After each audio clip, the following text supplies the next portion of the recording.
Dixie here. I know some of you had questions about the logistics of my trip to Grand Teton National Park, so today I want to share that information with y'all. Basically, the way that it all came about is I decided I wanted to go on about a 5-day, 4-night trip to test out that poncho tarp.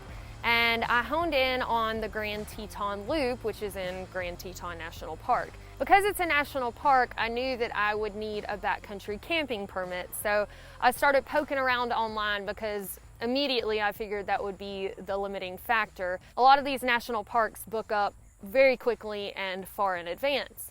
So I looked online and then even called the ranger station and found out that they do have advanced bookings starting this year. It was January 6th at 8 a.m. and they took reservations up until May 15th. And then at that point they cut it off and they say if anybody else wants to get a backcountry camping permit, you have to show up in person. Although they do take pre-reservations up until May 15th, somebody told me that they tried to make a reservation towards the end of January and everything was already booked. So pretty much your best bet if you want to plan things in advance is the day that those permits open up, the day that you can start scheduling your permits, go ahead and do that like immediately. So then of course I asked the ranger, well, if I come all the way from Alabama to Wyoming, what are my chances of actually getting a backcountry camping permit? And they said, as long as you don't have your heart set on a particular route, which I did,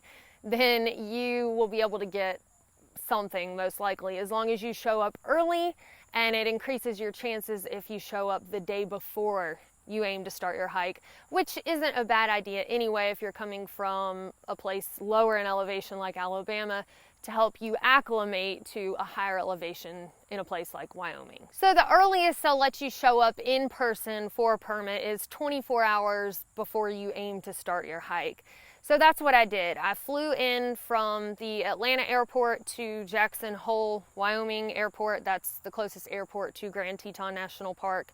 Got settled in that night, and then the next morning I went to get my permit for the following day. I showed up at the Craig Thomas Discovery and Visitor Center. That's the closest ranger station to Jackson, which is where I stayed, and I'll go into more detail about all that in a little while. But I wanted to go to the closest ranger station to where I was staying because you can go to any ranger station to get your backcountry camping permit, but all of them open up, if I'm not mistaken, at the same time, 8 a.m., and they all start logging in backcountry camping permits depending on who's in line where and who's typing the quickest. So it is a good idea to have some sort of plan already in mind, but to make sure you can be flexible with it, because again, I had planned on doing the Grand Teton Loop and I ended up doing something completely different. But I did have a couple of backup plans in mind when the visitor center opened and I went up to one of the rangers. That way I wasn't holding everybody up in line behind me.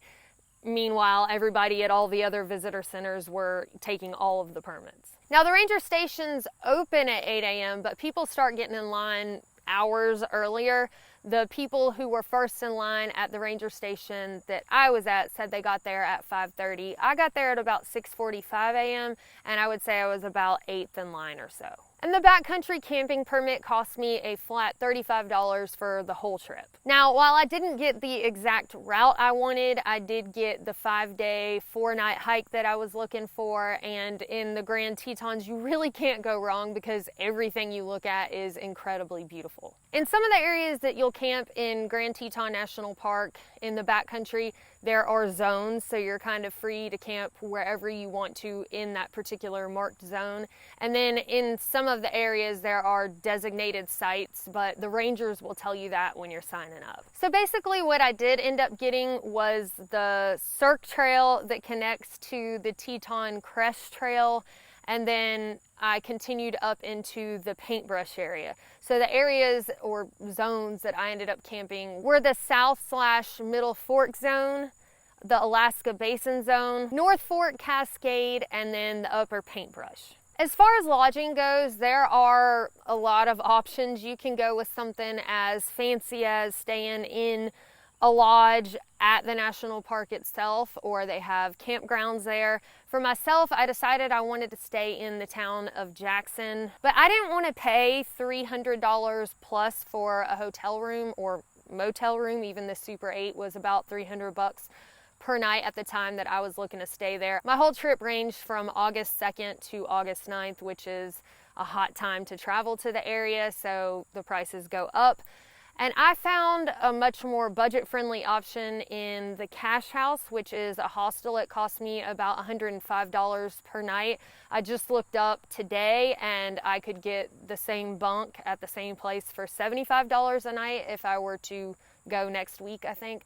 So anyway, of course, it doesn't hurt to shop ahead of time for lodging, but there are some options that aren't $300 plus, $600 plus per night. If you're looking for that, you do give up a bit of privacy, but I liked the Cash House and the way that they had everything set up. The bunks were sturdy. I ended up with a top bunk each night that I stayed there, but you don't shake your neighbor down below you every time you're climbing up the ladder because it's very sturdily built.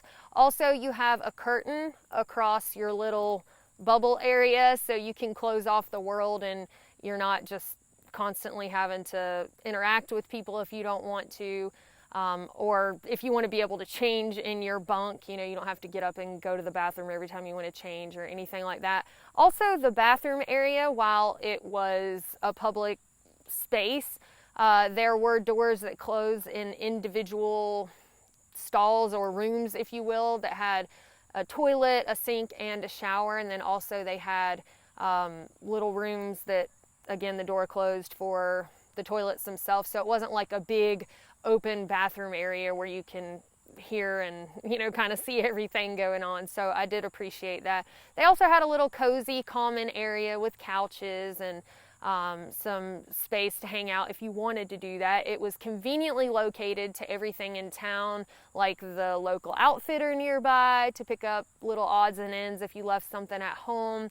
Also restaurants, bars, etc. Something else I liked about the Cash House is they serve complimentary coffee and tea in the morning if you're into that kind of thing. And also they were willing to hold a bag for me, so I was able to bring some changes of clothes and some extra toiletries and stuff like that for before I started the trail, and then once I came off trail, so I wasn't limited to only the stuff in my pack. The only thing that I didn't love about the Cash House is it was a little warm at night. Now we're talking Wyoming in August, not Alabama in August where you melt. So I believe it was anywhere from the upper 40s to the lower 60s while I was there at night, and it was still pretty warm in the bunk room. It didn't feel like it was air conditioned at all, but each bunk does have a fan, so you can at least lay on top of the covers and have the fan blowing on you. But again, it's trade-offs. You know, if you want more luxury and more comfort, then you can pay for that. But for $105 a night, I felt like it was a reasonable spot to be. So what about transportation? Well, my original plan was to fly from Atlanta to Jackson Hole, rent a car, do all my errands, go to the park, park the car at the trailhead, do the loop trail, come back to the car, and fly home. Well, it didn't work out for several reasons, because one, I ended up not doing a loop trail, and two, because rental cars for a week from Jackson Hole Airport were about $1,200. So I decided that wasn't cost effective for a rental car to sit at a trailhead somewhere when I would only be using it a couple of days. So I racked my brain and ended up coming up with another plan. I rented a car from Jackson Hole Airport for one day. That way I could go into town, do my errands, go to the grocery store. Everything is pretty centrally located there near the hostel that I stayed at, except for the Albertsons. It was a couple miles away. So if I hadn't had the rental car, I could have Ubered there, but it was nice to have the rental car for the day to do those errands. And then also, I wanted to use the rental car the next morning when I went to get my permit, because I knew that I would need to be there an hour and a half at least or so, and I didn't want to get a taxi cab to take me up there. And I knew a taxi cab wasn't gonna just sit and wait on me, so I also didn't know if I'd have service there to call a taxi cab to come get me. I guess the park could have done that. So anyway, it worked out for a one-day car rental. It was about $120 to do all my errands, including getting the permit, then take the car back to the airport and Uber from the airport back to the cash house where I was staying for one more night. And then I got a list of taxi cab drivers from the information station at the airport, and I ended up calling a guy named Tony who was super helpful, super accommodating, and I scheduled a trip with him from the cash house for the following morning to Teton Village, where he dropped me off near the gondola, and I rode the gondola up to the Cirque Trail and then started my hike. And I also worked out with Tony that he would pick me up at a trailhead once I got finished with my 5-day, 4-night trip. And I had my inReach, so if I didn't have service, I could have texted him if a time changed or anything like that. And I did end up finishing a couple hours before I had expected to, but I just texted him when I got to the trailhead. I did end up having service with Verizon Wireless, and he was able to start heading my way when I got finished. So then Tony took me back to the cash house again, where I had my extra baggage there waiting on me, and I stayed one more night there before I met up with Tony the next morning again, and he took me to the airport. Now, his rates may change depending on what time of year it is, but to take me to the Teton Village from the town of Jackson, the cash house, it cost me $45, but that's pretty close to Jackson. And then to pick me up from the trailhead that was much deeper into the park and take me back to Jackson, it was $140. So overall, all of my taxi cabbing around and the one Uber trip that I took when I dropped the rental car off at the airport and went to town, it was much cheaper than the $1,200 fee would have been for the rental car for a week. I tend to use Uber more than taxi services when I go places, but I found that Uber wasn't super plentiful in the town of Jackson. There were only a few drivers here and there, and I was a little bit worried that I wouldn't be able to call an Uber driver to the park. And when I had originally tried to set up an Uber to go to the park from the town of Jackson, it was like it wasn't registering. But I spoke to an Uber driver who said that they do go to the park. So I just decided to line things up with a taxi cab driver. There are several shuttle services, etc.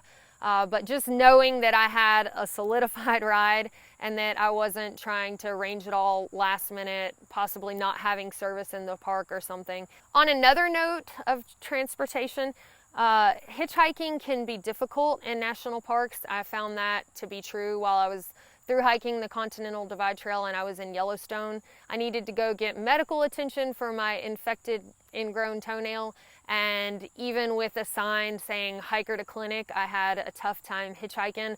So I wouldn't try to rely on that either if you're in a time crunch of like trying to get back to the airport or something like that, just because people tend to be out vacationing with their children and their families, and they don't want to pick up some weird stinky looking drifter that they feel like could potentially harm their family, and that definitely makes sense to me. Something I did not do my homework about before I went to the park is bear canisters. They are required while hiking in the backcountry of Grand Teton National Park, so I didn't have my nice light carbon fiber one, but luckily the national park is kind enough to just loan people bear canisters. They are the big bulky heavy ones, but they're also the great price of free to use. They've got a couple of different sizes depending on how many days you'll be out there, so that's not something that you have to stress about or worry about spending money on if you don't already have one. When I got my permit, they issued me a canister,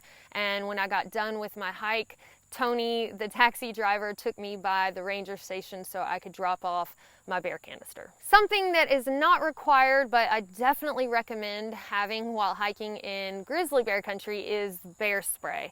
And you cannot fly with bear spray, not even checked in your bag, so they do have bear spray available for purchase in the town of Jackson, but what I recommend doing instead is you can rent the bear spray from the airport. They have a stand there. As soon as you get off your flight, you can go rent it, and they do it by the day. I believe for 5 days plus it's $28, so that's what I ended up paying. It's still cheaper than buying it in town and having to throw it away. I think it's probably about $40+ or so if you were to purchase a can of it. Now they do say if you use it, I think they would charge you $50, but they do that to try to prevent people from messing around and spraying it and using it anyway if they don't need it. So I promise you, if a bear is running at you, you're not going to worry about that extra $22. But I decided to take the gamble and I rented it, did not need to use it. So again, I believe that cost me about $28 for the duration of my trip. And right before I went to fly away, I just dropped it right back off at the booth I had rented it from. Some other concerns with flying: you cannot fly with a fuel canister. So if you've got a stove that requires a fuel can, you can pick one of those up at the local outfitter. I got mine at JD High Country Outfitters. As I mentioned before, it was located within walking distance to the hostel I stayed at. I used it on my trip, and then when I got back to the hostel, they had a little table in the common area that had some bug spray that people had left and other fuel canisters. So if you do end up staying at the cache house, you can check there to see if they have a fuel canister that somebody else has left kind of in the hiker box area that you could possibly use instead of buying one. I also brought my neck knife and my trekking poles. You obviously cannot fly with a knife on you.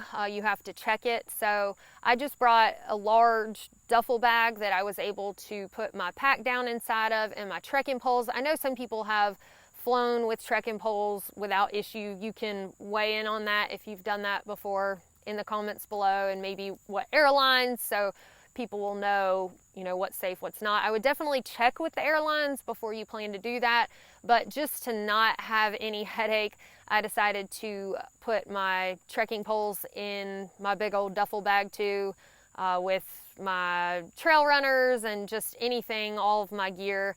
And I checked that, and then I took a little day pack with me on the plane with the stuff that I would need while I was traveling. And again, the cache house was kind enough to hold that duffel bag with my extra stuff in it while I was out on my hike.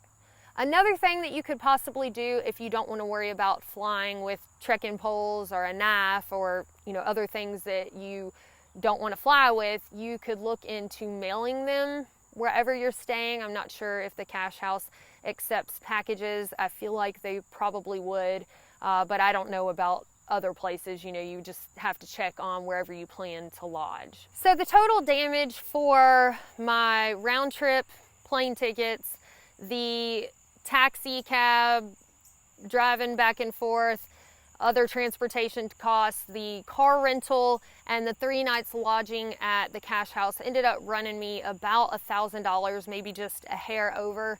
That's not including food because I would have eaten at home anyway. But I've been on week-long vacations that were certainly more budget-friendly than $1,000, and 5-day, 4-night backpacking trips that certainly cost less than that. But the Jackson whole area is kind of known for being highfalutin and kind of pricey. So I felt like that wasn't horrible for that area. I'm sure that there were certainly ways I could have done it a little bit more budget-friendly, but I think all in all, because 1 night of lodging at a hotel would have cost me what 3 nights did at the hostel, you know, where there's a will, there's a way. If any of y'all have any tips or tricks for making travel in that area a bit more budget friendly, please feel free to share that in the comments below. All right, y'all, well, that is all I have for you today. If you've got any more questions about the logistics of the trip that I personally took, I'm happy to share that information with y'all. If you feel like I left something out, feel free to comment that and I will try to get to all of those. Thank y'all so much for watching, and we will see y'all next time.